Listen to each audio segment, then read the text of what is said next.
Naturally produce ചെയ്യുന്ന ethanol എന്ന് പറഞ്ഞാൽ ഷുഗർ എല്ലാം സ്റ്റാർച്ചും ഫെർമെൻറ്റ് ചെയ്തിട്ട് വരുന്ന എത്തനോളാണ് നമ്മൾ ഈ വിസ്കിയിലും ബ്രാൻഡിയിലും യൂസ് ചെയ്യുന്നത്.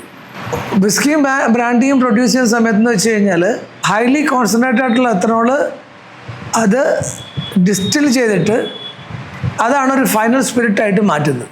സോ നമ്മൾ എങ്ങനെ നോക്കിയാലും ethanol is an active ingredient in this.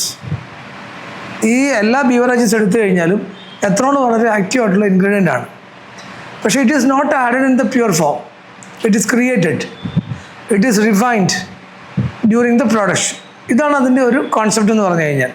ഈ എത്തനോളിനെ പറ്റി നമ്മളിപ്പോൾ ഒത്തിരി കഥകൾ കേൾക്കുന്നുണ്ടെങ്കിലും ഇത് ഇൻഡസ്ട്രിയിൽ ഇത്രയും ഫേമസ് ആകാനായിട്ടുള്ള കാര്യമെന്ന് വെച്ച് കഴിഞ്ഞാൽ അതെന്താ നമ്മൾ അറിയണ്ടേ. അതായത് വർഷങ്ങളായിട്ട് നമ്മൾ എത്തനോൾ യൂസ് ചെയ്യുന്നുണ്ട്. എന്തിനൊക്കെയാണ് നമ്മൾ ഈ സിന്തറ്റിക് എത്തനോൾ യൂസ് ചെയ്തുകൊണ്ടിരിക്കുന്നത്, അതുപോലെ തന്നെ എങ്ങനെയാണ് സിന്തറ്റിക് എത്തനോൾ ഉണ്ടാക്കുന്നത്. സിന്തറ്റിക് എത്തനോൾ ഉണ്ടാക്കുന്നതിൻ്റെ പ്രധാനപ്പെട്ട കാര്യമെന്ന് വെച്ച് കഴിഞ്ഞാൽ അതൊരു കെമിക്കൽ പ്രോസസ്സാണ്. ഹൈഡ്രേഷൻ ഓഫ് എത്തലിൻ എന്ന് പറയും. അതായത് എത്തലിൻ എന്ന് പറഞ്ഞാൽ കാർബണിൻ്റെ 2 ആറ്റങ്ങൾ, ഹൈഡ്രജൻ്റെ 4 ആറ്റങ്ങൾ. അതിനോടൊപ്പം തന്നെ സ്റ്റീമും കൂടി ആഡ് ചെയ്തിട്ട് ഹൈ പ്രഷറിൽ ഒരു കാറ്റലിസ്റ്റും കൂടി ആഡ് ചെയ്തതിന് ശേഷമാണ് എത്തലൈനെ എത്തനോളാക്കി മാറ്റുന്നത്. ഇതിൻ്റെ റിക്വയർമെൻറ്റ് എന്ന് പറഞ്ഞു കഴിഞ്ഞാൽ വളരെയധികം എനർജി ആവശ്യമുള്ളൊരു പ്രോസസ്സാണിത്. ഏകദേശം 300 ഡിഗ്രി സെൻറ്റിഗ്രേഡിലാണ് ഈ പ്രോസസ്സ് നടക്കുന്നത്. അതുപോലെ തന്നെ വളരെയധികം പ്രഷർ യൂസ് ചെയ്തിട്ടാണ് ഇത് ചെയ്യുന്നത്. അതായത് വളരെ സിമ്പിളായിട്ട് നമ്മൾ പറഞ്ഞു കഴിഞ്ഞാൽ സിന്തറ്റിക് എത്തനോൾ പ്രൊഡ്യൂസ് ചെയ്യാനായിട്ട് നമ്മൾ തന്നെ വളരെയധികം എനർജി സ്പെൻഡ് ചെയ്യേണ്ടതായിട്ടുള്ള ആവശ്യമുണ്ട്.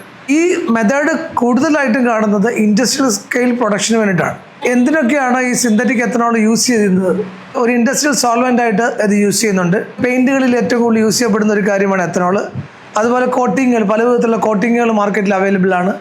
അതിൻ്റെ ഒരു ഇൻഗ്രീഡിയൻ്റ് ആണ് എത്തനോൾ എന്ന് പറഞ്ഞാൽ. മഷികൾ ഉണ്ടാക്കാൻ എത്തനോൾ ആവശ്യമാണ്. അതുപോലെ തന്നെ ക്ലീനിങ് ഏജൻസികൾ, നമ്മളുടെ ഹാൻഡ് സാനിറ്റൈസർ അടക്കമുള്ള ക്ലീനിങ് ഏജൻസികൾ ഉണ്ടാക്കാനായിട്ട് എത്തനോൾ ആവശ്യമാണ്. എന്താണെന്ന് വെച്ച് കഴിഞ്ഞാൽ എത്തനോളിനൊരു പ്രത്യേകമായിട്ടുള്ള ഒരു കഴിവുണ്ട്. പോളാർ നോൺ പോളാർ സബ്സ്റ്റൻസുകൾ ഇതിൽ അലിയിപ്പിച്ച് കളയാൻ സാധിക്കും. ഇതുകൊണ്ടാണ് ഒരു ഇൻഡസ്ട്രിയൽ സോൾവെൻ്റായിട്ട് ഇത് യൂസ് ചെയ്യുന്നത്. ഇനി ഇതിൻ്റെ ഏറ്റവും അടുത്തൊരു ഉപയോഗം എന്ന് പറഞ്ഞാൽ ഫാർമസ്യൂട്ടിക്കൽ ഇൻഡസ്ട്രിയിലാണ്.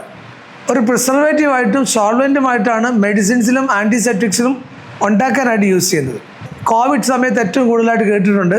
ആ സമയത്ത് എത്തനോൾ ഒരു വളരെ ഹൈ ആയിട്ടുള്ള പ്രൊഡക്ഷൻ ആവശ്യമായിരുന്നു നമുക്ക്. വേറൊരു ഉപയോഗമാണ് കോസ്മെറ്റിക്സ് ആൻഡ് പേഴ്സണൽ കെയർ.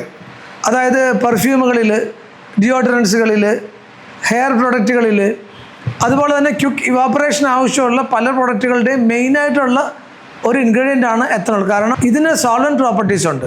ഇത് എന്ത് സാധനത്തെയും അലിയിപ്പിച്ച് അതിനകത്ത് നിലനിർത്താൻ സാധിക്കും. അതാണ് ഇതിൻ്റെ പ്രത്യേകമായിട്ടുള്ള കഴിവ്. അടുത്തൊരു ഉപയോഗമാണ് ഫ്യൂവൽ ആൻഡ് എനർജി. അതായത് സിന്തറ്റിക് എത്തനോളും ഗ്യാസോലൈനും ബ്ലെൻഡ് ചെയ്തിട്ട് എത്തനോൾ ഫ്യൂവൽസ് ഉണ്ടാക്കാൻ സാധിക്കും. അതുപോലെ തന്നെ ബയോ ഫ്യൂവൽസ് റിന്യൂവബിൾ എനർജി സോഴ്സുമായിട്ട് ബ്ലെൻഡ് ചെയ്ത് ഉപയോഗിക്കാൻ സാധിക്കും. ഇതുകൂടാതെ ലാബോറട്ടറിയുമായിട്ട് ബന്ധപ്പെട്ടിട്ട് കെമിക്കൽ സിന്തസിസുമായിട്ട് ബന്ധപ്പെട്ട് ഒരു റിയേജൻ്റായിട്ട് ഇത് യൂസ് ചെയ്യാൻ സാധിക്കും. അപ്പോൾ ഇങ്ങനെ പല വിധത്തിലുള്ള ഉപയോഗങ്ങളാണ് സിന്തറ്റിക് എത്തനോൾ. അതായത് ക്രൂഡ് ഓയിലിൽ നിന്ന് പെട്രോ കെമിക്കൽ ഇൻഡസ്ട്രിയുമായിട്ട് ബന്ധപ്പെട്ട് വരുന്ന എത്തനോൾ ഇങ്ങനത്തെ കാര്യങ്ങൾക്കാണ് നമ്മൾ വർഷങ്ങളായിട്ട് യൂസ് ചെയ്തുകൊണ്ടിരിക്കുന്നത്. അപ്പോൾ ഇത് ഉണ്ടാക്കുന്നത് തന്നെ അൺഡ്രിങ്കബിൾ ആയിട്ടുള്ള ഒരു നേച്ചറിലാണ് ഉണ്ടാക്കുന്നത്. അതായത് ഇത് ആൾക്കാർ കുടിച്ചു കഴിഞ്ഞാൽ മരിച്ചു പോകും. അതുകൊണ്ട് കുടിക്കാൻ പാടില്ല. അത് പ്രത്യേകിച്ച് ഇതുപോലത്തുള്ള എത്തനോൾ, സിന്തറ്റിക് എത്തനോൾ ഉണ്ടാക്കുന്ന എല്ലാ സാധനങ്ങളിലും, അതിൻ്റെ എല്ലാ ബോട്ടിലുകളിലും, ജാറുകളിലും എല്ലാത്തിലും തന്നെ ഇത് വ്യക്തമായിട്ട് എഴുതി വച്ചിട്ടുണ്ട്.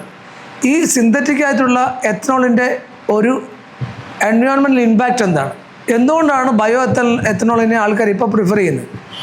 നിങ്ങൾക്കറിയാം, വർഷങ്ങളായിട്ട് നമ്മൾ സിന്തറ്റിക് എത്തനോൾ യൂസ് ചെയ്തിട്ട് പെർഫ്യൂം നമ്മുടെ ദേഹത്ത് അടിക്കുന്ന പെർഫ്യൂമുകൾ ഉപയോഗിച്ചുകൊണ്ടിരുന്നു. പല ആൾക്കാർക്കും പലപ്പോഴും പെർഫ്യൂംസ് അലർജി ഉണ്ടായിട്ടുണ്ട്. അത് തന്നെയല്ല, പെർഫ്യൂമിലൊരു ബേണിംഗ് സെൻസേഷൻ കൂടുതലായിട്ട് വരുന്നു. അങ്ങനെയുള്ള പല ഇഷ്യൂസും നമ്മൾക്കറിയാം. പലർക്കും സ്കിൻ അലർജീസ് ഉണ്ടായിട്ടുണ്ട്. പക്ഷെ അതുകൊണ്ട് തന്നെ ഇപ്പോൾ ബയോ എത്തനോൾ യൂസ് ചെയ്യുന്ന പെർഫ്യൂമുകൾക്ക് വില കൂടുതലാണ്. കാരണം അവർക്ക് ഇങ്ങനത്തെ ഉള്ള പ്രശ്നങ്ങൾ കുറച്ച് കുറവാണ് അതുമായിട്ട് ബന്ധപ്പെട്ട്. അപ്പോൾ ഇതിനൊരു പ്രധാനമായിട്ടുള്ള ഒരു എൻവയോൺമെൻറ്റൽ ആയിട്ടുള്ളൊരു ഇമ്പാക്റ്റ് എന്ന് പറഞ്ഞു കഴിഞ്ഞാൽ, നമ്മൾ എപ്പോഴും ഫോസിൽ ഫ്യൂവലിനെ ഡിപ്പെൻഡ് ചെയ്ത് മുന്നോട്ട് പോകുന്നു. അപ്പം എത്ര കാലം ഫോസിൽ ഫ്യൂവൽസ് ഉണ്ടാവും നമുക്കാർക്കും അറിയില്ല. ലോകാവസാനം വരെ ഫോസിൽ ഫ്യൂവൽസ് ഉണ്ടാകുമോ? ലോകാവസാനം തന്നെ എന്നാന്ന് ആർക്കും അറിയില്ല. പക്ഷേ ഫോസിൽ ഫ്യൂവൽസ് കണ്ടിന്യൂസ് ആയിട്ട് വർഷങ്ങളോളം നമുക്ക് ഉപയോഗിക്കാൻ സാധിക്കുമോ? ഇപ്പോൾ നമ്മൾ ഉപയോഗിക്കുന്ന വെഹിക്കിൾ ഫോസിൽ ഫ്യൂവൽ ആയിട്ട് ബന്ധപ്പെട്ടിരിക്കുന്ന പെട്രോളും ഡീസലും നമ്മൾ ഉപയോഗിക്കുന്നുണ്ട്. എത്ര കാലം ഇതുണ്ടാവും? അപ്പം നമ്മൾ ഇതിനൊരു ഓൾട്ടർനേറ്റീവ് കണ്ടെത്തണ്ടേ? അപ്പോൾ ഫോസിൽ ഫ്യൂവൽ ഡിപ്പെൻഡൻസി എന്നുള്ളൊരു നെഗറ്റീവായിട്ടുള്ള ഒരു ഇമ്പാക്റ്റാണ് ഇതിൻ്റെ. അതുപോലെ തന്നെ കാർബൺ എമിഷൻസ് നമുക്ക് എല്ലാവർക്കും അറിയാവുന്നതാണ്. ഗ്രീൻ ഹൗസ് എഫക്റ്റ് എന്ന് വെച്ച് കഴിഞ്ഞാൽ ഭൂമിക്ക് മുകളിലുള്ള ആവരണമായിട്ടുള്ള ഓസോൺ പാളികളെ കാർബൺ എമിഷൻസ് കാരണം അത് ഡിപ്ലീറ്റ് ചെയ്യപ്പെടുന്നു എന്നുള്ള അല്ലെങ്കിൽ നശിച്ചു പോകുന്നുള്ള കാര്യം നമുക്ക് എല്ലാവർക്കും അറിയാവുന്നൊരു കാര്യമാണ്. അപ്പോൾ ഈ ഗ്രീൻ ഹൗസ് എഫക്റ്റ് ഉണ്ടാക്കുന്ന ഗ്യാസുകൾ കാർബൺ എമിഷൻസിലൂടെ പുറത്തേക്ക് വരാനുള്ള കാരണമാണ് നമ്മൾ ഫോസിൽ ഫ്യൂവൽസ് യൂസ് ചെയ്യുമ്പോൾ ഉണ്ടാകുന്നത്. അതുപോലെ ഇൻറ്റൻസീവ് എനർജി ഇതുണ്ടാക്കിയെടുക്കണമെങ്കിൽ തന്നെ അപ്പം നമ്മൾ സിന്തറ്റിക് എത്തനോൾ ഉണ്ടാക്കണമെങ്കിൽ തന്നെ നമുക്ക് ഹൈ ടെമ്പറേച്ചറും ഹൈ പ്രഷറും യൂസ് ചെയ്തെങ്കിൽ മാത്രമേ ഉണ്ടാക്കാൻ പറ്റുള്ളൂ. നമുക്കിനി നോക്കാം ബയോ എത്തനോൾ എന്ന് പറഞ്ഞാൽ എന്താണ് അതിൻ്റെ ഒരു സിഗ്നിഫിക്കൻസ് നോക്കാം. പല രാജ്യങ്ങളും ബയോ എത്തനോൾ പ്രൊമോട്ട് ചെയ്യുന്നതിൻ്റെ പ്രധാനപ്പെട്ട കാര്യം എന്ന് വെച്ച് കഴിഞ്ഞാൽ കാർബൺ ഫുട് പ്രിൻറ്റ്സ് കുറയ്ക്കാൻ വേണ്ടിയിട്ടാണ്. അതുപോലെ തന്നെ ഫ്യൂവൽ ബ്ലെൻഡിങ് ചെയ്യാൻ വേണ്ടിയിട്ടാണ്. ഏറ്റവും ഇമ്പോർട്ടൻ്റ് എന്ന് വെച്ച് കഴിഞ്ഞാൽ ഒരു ഗ്രീൻ ആയിട്ടുള്ളൊരു കെമിസ്ട്രി ഉണ്ടാക്കിയെടുക്കുക എന്നുകൊണ്ടാണ്. അപ്പോൾ അതുമായിട്ട് ബന്ധപ്പെട്ട് ഒത്തിരിയും റിസർച്ചുകൾ നടക്കുന്നുണ്ട്. എസ്പെഷ്യലി വേസ്റ്റ് ആയിട്ടുള്ള ബയോമാസിൽ നിന്ന് എങ്ങനെയാണ് നമുക്ക് ബയോ എത്തനോൾ ഉണ്ടാക്കിയെടുക്കാൻ പറ്റുന്നുള്ള കാര്യം. നമ്മളിതിൻ്റെ ഒരു ജനറലായിട്ടുള്ളൊരു ഫീച്ചേഴ്സ് നോക്കുമ്പം ഏത് കാര്യം എവിടെ നിന്നാണ് സോഴ്സ് ചെയ്യുന്നത്. ഇപ്പോൾ സിന്തറ്റിക് എത്തനോൾ എന്ന് വെച്ച് കഴിഞ്ഞാൽ അതിൻ്റെ സോഴ്സ് എന്ന് പറയുന്നത് പെട്രോ കെമിക്കൽ ആയിട്ടുള്ള സാധനങ്ങളാണ്. അതായത് എത്തലീനാണ്, ഫ്രം ഓയിലാണ്, ഫ്രം ഗ്യാസ് ആണ് ഉണ്ടാക്കിയെടുക്കുന്നത്. അതേസമയം ബയോ എത്തനോൾ ആണെങ്കിലോ ഫെർമെൻറ്റേഷൻ ടെക്നോളജിയിലൂടെ നമ്മുടെ വീട്ടിൽ എങ്ങനെയാണ് ദോശമാവ് പുളിക്കുന്നത്, അപ്പത്തിൻ്റെ മാവ് പുളിക്കുന്നത്, അതേ ടെക്നോളജിയാണ്. പക്ഷേ അത് ലാർജ് സ്കെയിലിൽ ചെയ്യുമ്പോഴാണ് ബയോ എത്തനോൾ നമുക്ക് ഉണ്ടാക്കാൻ പറ്റുന്നത്. അതുപോലെ തന്നെ production method hydration of ethylene എന്ന് പറയുന്ന മെത്തേഡാണ് സിന്തറ്റിക് എത്തനോൾ ഉണ്ടാക്കാൻ വേണ്ടി ഉപയോഗിക്കുന്നത്. അതേസമയം ബയോ എത്തനോളിലാന്ന് വെച്ച് കഴിഞ്ഞാൽ ഈസ്റ്റ് ഉപയോഗിച്ചിട്ടുള്ള ഫെർമെൻറ്റേഷനാണ്. വളരെ നാച്ചുറലായിട്ടുള്ളൊരു ഫെർമെൻറ്റേഷൻ പ്രോസസ്സാണ് അതിൽ നടക്കുന്നത്. ഇനി റിന്യൂവബിലിറ്റി നോക്കിക്കഴിഞ്ഞാൽ സിന്തറ്റിക് എത്തനോൾ എന്ന് പറഞ്ഞാൽ അത് നോൺ റിന്യൂവബിൾ ആണ്. ബയോ എത്തനോൾ റിന്യൂവബിൾ ആണ്. അതുപോലെ തന്നെ സിന്തറ്റിക് എത്തനോളിൽ കാർബൺ ഫുട് പ്രിൻറ്റ് വളരെ കൂടുതലാണ്, പക്ഷേ ബയോ എത്തനോളിൽ വളരെ കുറവാണ്. ഇനി പ്യൂരിറ്റി നോക്കിക്കഴിഞ്ഞാൽ സിന്തറ്റിക് എത്തനോളിൻ്റെ പ്യൂരിറ്റി വളരെ ഹൈ ആണ്. കൺസിസ്റ്റൻറ്റ് ക്വാളിറ്റി അത് ഉണ്ടാക്കിയെടുക്കാൻ പറ്റും. പക്ഷേ ബയോ എത്തനോളിൻ്റെ പ്യൂരിറ്റി എപ്പോഴും മാറിക്കൊണ്ടിരിക്കും. അതിൻ്റെ പ്രധാനപ്പെട്ട കാര്യം എന്ന് വെച്ച് കഴിഞ്ഞാൽ ഇതിനുപയോഗിക്കുന്ന ഫീഡ് സ്റ്റോക്കുകളാണ്. അപ്പോൾ നമുക്ക് ഇത് തീർച്ചയായിട്ടും ബയോ എത്തനോൾ നമുക്ക് എന്തിൽ നിന്നൊക്കെ ഉണ്ടാക്കിയെടുക്കാൻ പറ്റും? മേസിൽ നിന്ന് ഉണ്ടാക്കാൻ പറ്റും, ഷുഗർ കേണിൽ നിന്ന് ഉണ്ടാക്കാൻ പറ്റും. അതുപോലെ തന്നെ അതായത് സ്റ്റാർച്ചും ഗ്രെയിൻസിൽ നിന്ന് നമുക്ക് ഉണ്ടാക്കിയെടുക്കാൻ പറ്റും. അപ്പോൾ നമ്മൾ ബയോ എത്തനോൾ ഉണ്ടാക്കാൻ ഉപയോഗിക്കുന്ന ഏത് മെറ്റീരിയലാണോ അതിനനുസരിച്ചിട്ട് അതിൻ്റെ ക്വാളിറ്റി വ്യത്യാസമായിരിക്കും. ഇനി കോസ്റ്റ് നോക്കിക്കഴിഞ്ഞാൽ സിന്തറ്റിക് എത്തനോൾ കുറച്ച് ചീപ്പാന്ന് നമുക്ക് പറയാൻ സാധിക്കും. അതായത് നമ്മൾക്ക് ചിലപ്പോൾ ഒരു ലിറ്റർ ബയോ എത്തനോൾ ഉണ്ടാക്കുന്ന കോസ്റ്റും അതുപോലെ തന്നെ ഒരു ലിറ്റർ പെട്രോളിൻ്റെ കോസ്റ്റുമായിട്ട് നമ്മൾ താരതമ്യം ചെയ്ത് നോക്കിക്കഴിഞ്ഞാൽ ചിലപ്പോൾ എത്തനോളിൻ്റെ കോസ്റ്റ് കൂടുതലായിരിക്കാം ബ്ലെൻഡ് ചെയ്യുന്നത്. പക്ഷേ തീർച്ചയായിട്ടും അതുമായിട്ട് ബന്ധപ്പെട്ട് നമ്മൾ അറിഞ്ഞിരിക്കേണ്ട ഒരു കാര്യമെന്ന് പറഞ്ഞാൽ ബയോ എത്തനോളിന് തീർച്ചയായിട്ടും നമ്മുടെ പ്രകൃതിയെ സേവ് ചെയ്യാൻ സാധിക്കും. അതേസമയം ഇത് രണ്ടും ഇൻഡസ്ട്രിയൽ, ഫാർമസ്യൂട്ടിക്കൽ ആൻഡ് ഫ്യൂവൽ ബ്ലെൻഡിങ്ങിന് യൂസ് ചെയ്യാൻ പറ്റുന്നതാണ്. പക്ഷേങ്കിൽ ബയോ എത്തനോൾ മാത്രമാണ് ബിവറേജസിലേക്ക് ഏറ്റവും അനുയോജ്യമായിട്ടുള്ളത്, അല്ലെങ്കിൽ കോസ്മെറ്റിക്സിലേക്ക് അനുയോജ്യമായിട്ടുള്ളത്, അല്ലെങ്കിൽ ഗ്രീൻ ആയിട്ടുള്ള സോൾവെൻസിലേക്ക് ഏറ്റവും അനുയോജ്യമായിട്ടുള്ളത്. ഇപ്പോൾ റീസെൻ്റ്ലി പെർഫ്യൂംസിൽ പോലും ബയോ എത്തനോളാണ്, അതുകൊണ്ടാണ് പ്രിഫർ ചെയ്യപ്പെടുന്നത്. അപ്പോൾ എന്താണ് റിന്യൂവബിൾ എനർജി സോഴ്സ് എന്ന് പറഞ്ഞു കഴിഞ്ഞാൽ renewable energy is basically generated from A resources. അത് നാച്ചുറലി റിപ്ലനിഷ് ചെയ്യാൻ പറ്റുന്നതാണ്. അതായത് മെയ്സ് നമ്മൾ ഉപയോഗിച്ച് എത്തനോൾ ഉണ്ടാക്കി കഴിഞ്ഞാൽ പിന്നെ കൃഷി ചെയ്ത മെയ്സ് ഉണ്ടാക്കാം. ഷുഗർ കെയിനിൽ നമ്മൾ എത്തനോൾ ഉണ്ടാക്കുന്നു, പിന്നെയും കൃഷി ചെയ്ത് ഷുഗർ കെയിൻ ഉണ്ടാക്കാൻ പറ്റും. അതിന് വീണ്ടും എത്തനോൾ ഉണ്ടാക്കാൻ പറ്റും. അതൊരു സൈക്ലിക് പ്രോസസ്സാണ്. അതേസമയം നമ്മൾ ഫോസിൽ ഫ്യൂവൽ ഉപയോഗിച്ച് കഴിഞ്ഞാലോ അത് ഉപയോഗിച്ച് തീർന്നുകൊണ്ടേ ഇരിക്കുന്നതാണ്. അതൊരിക്കലും റിന്യൂ ചെയ്യാൻ നമുക്ക് സാധിക്കത്തില്ല. സോ നമ്മൾ എല്ലാവരും ഒരുമിച്ച് തീരുമാനിച്ച് നമ്മൾക്ക് ഫോസിൽ ഫ്യൂവൽ ഡിപ്പെൻഡൻസി കുറയ്ക്കാൻ സാധിക്കത്തില്ലേ? ഇപ്പോൾ നമ്മളുടെ വെഹിക്കിൾസുമായിട്ട് ബന്ധപ്പെട്ട അതിൻ്റെ പെർഫോമൻസ് നമുക്ക് എങ്ങനെയാണ് എത്തനോൾ ബ്ലെൻഡിങ്ങിലൂടെ അനുയോജ്യമായ രീതിയിൽ അപ്ഗ്രേഡ് ചെയ്യാൻ പറ്റും എന്നുള്ളൊരു കാര്യം നമ്മൾ പ്ലാൻ ചെയ്ത് കഴിഞ്ഞാൽ തീർച്ചയായിട്ടും നമുക്ക് നമ്മുടെ പ്രകൃതിയെ പ്രൊട്ടക്റ്റ് ചെയ്യുന്ന രീതിയിലുള്ള ഒരു സിസ്റ്റത്തിലേക്ക് മാറാൻ സാധിക്കും. എങ്ങനെ കാർബൺ എമിഷൻസ് കുറയ്ക്കാൻ സാധിക്കും, എങ്ങനെയാണ് എനർജി ഇൻറ്റൻസീവായിട്ടുള്ള പ്രൊഡക്ഷനിൽ നിന്ന് സിമ്പിളായിട്ടുള്ള പ്രൊഡക്ഷനിലേക്ക് ഷിഫ്റ്റ് ചെയ്യാൻ സാധിക്കും. അപ്പോൾ ഇങ്ങനത്തെ ഒരു കാര്യമെന്ന് വെച്ച് കഴിഞ്ഞാൽ തീർച്ചയായിട്ടും നമ്മൾക്ക് വളരെ അനുയോജ്യമായിട്ടുള്ളതാണ്. എത്തനോളിൻ്റെ ഒരു കറണ്ട് സ്റ്റാറ്റസ് എന്താണ് ഇന്ത്യയിൽ? ആസ് ഓൺ ഡേറ്റ് നമുക്ക് നോക്കാം. ഇന്ത്യയിലത്തെ ഒരു ടോട്ടൽ എത്തനോളിൻ്റെ ഒരു പ്രൊഡക്ഷൻ കപ്പാസിറ്റി 2025 എന്ന് പറഞ്ഞു കഴിഞ്ഞാൽ ഏകദേശം 1600 കോടി ലിറ്ററാണ് ഒരു വർഷം.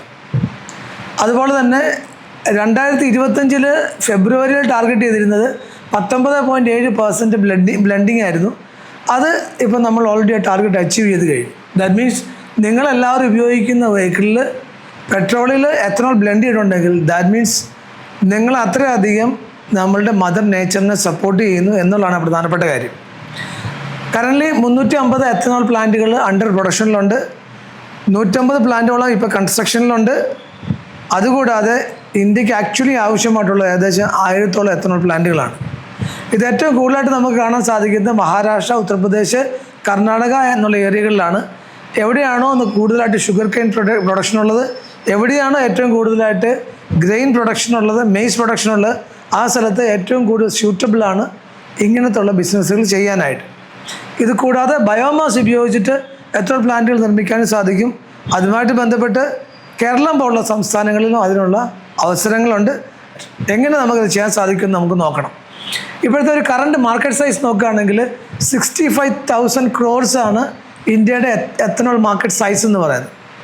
അപ്പോൾ ഇത് 2030 ആകുമ്പോഴത്തേന് എക്സ്പെക്ട് ചെയ്യുന്നത് ഏകദേശം 1 ലക്ഷം കോടി രൂപയുടെ ബിസിനസ്സായിട്ട് ഇത് മാറും. ഈ 1 ലക്ഷം കോടി രൂപയുടെ ബിസിനസ് ഓപ്പർച്യൂണിറ്റിയിൽ നിങ്ങൾക്ക് പാർട്ടിസിപ്പേറ്റ് ചെയ്യാൻ ആഗ്രഹമുണ്ടോ?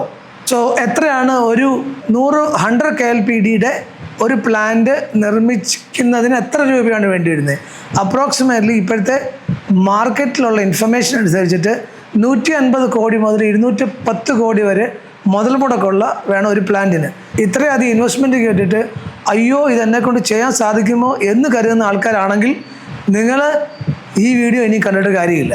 പക്ഷേങ്കിൽ there are many opportunities that ഒരു സാധാരണക്കാരായ വ്യക്തിക്ക് പോലും അല്ലെ സാധാരണക്കാരായ വ്യക്തികളുടെ കൂട്ടായ്മയ്ക്ക് പോലും തീർച്ചയായിട്ടും എത്തനോൾ ബിസിനസ്, ഇന്ത്യയിലെ ഗ്രീൻ എനർജി ബിസിനസ്സിൽ പാർട്ടിസിപ്പേറ്റ് ചെയ്യാൻ സാധിക്കും. എത്തനോൾ കൂടാതെ ബയോ CNG എന്നുള്ളത് വേറൊരു ഗ്രീൻ എനർജി ബിസിനസ്സാണ്. അതുപോലെ തന്നെ നാപ്പിയർ ഗ്രാസ് ബേസ്ഡ് ആയിട്ടുള്ള ബയോ CNG എന്നുള്ളത് വേറൊരു ബിസിനസ് ഓപ്പർച്യൂണിറ്റിയാണ്. നമുക്കിവിടെ വളരെയധികം പോസിറ്റീവ് ഫാക്ടേഴ്സ് ഉണ്ട്, വളരെയധികം മാർക്കറ്റ് ഓപ്പർച്യൂണിറ്റീസ് ഉണ്ട്.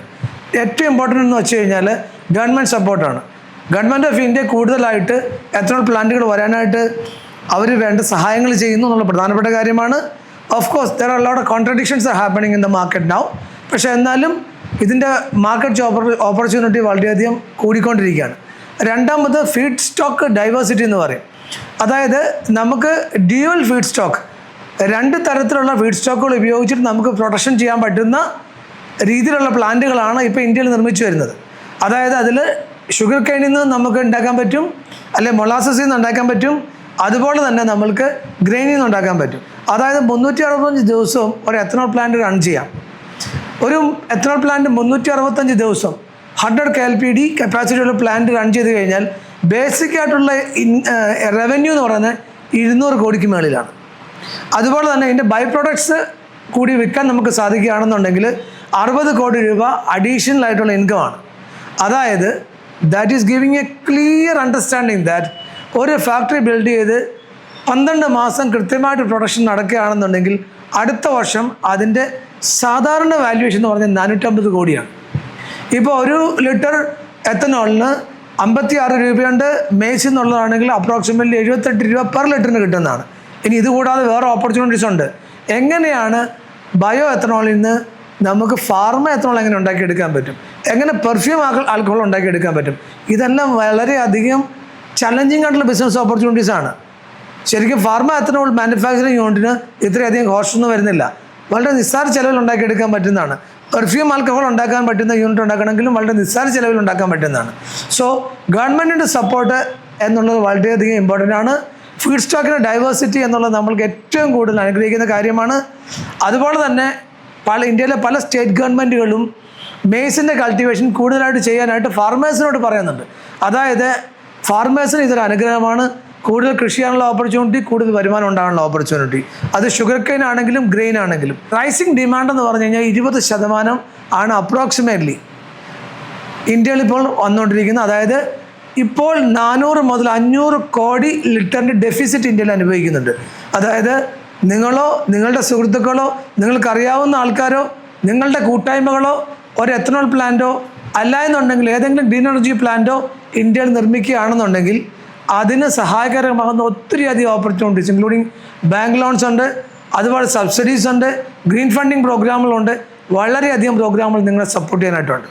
So I tell you that ഇത്രയധികം നമ്മളുടെ എനർജി നമ്മൾക്ക് ഇൻഡിപെൻഡൻസ് തരികയും അതോടൊപ്പം നമ്മുടെ നേച്ചറിനെ സേവ് ചെയ്യുന്ന ഏത് പ്രൊജക്റ്റാണ് നിങ്ങൾക്ക് പറയാൻ സാധിക്കുന്നത്.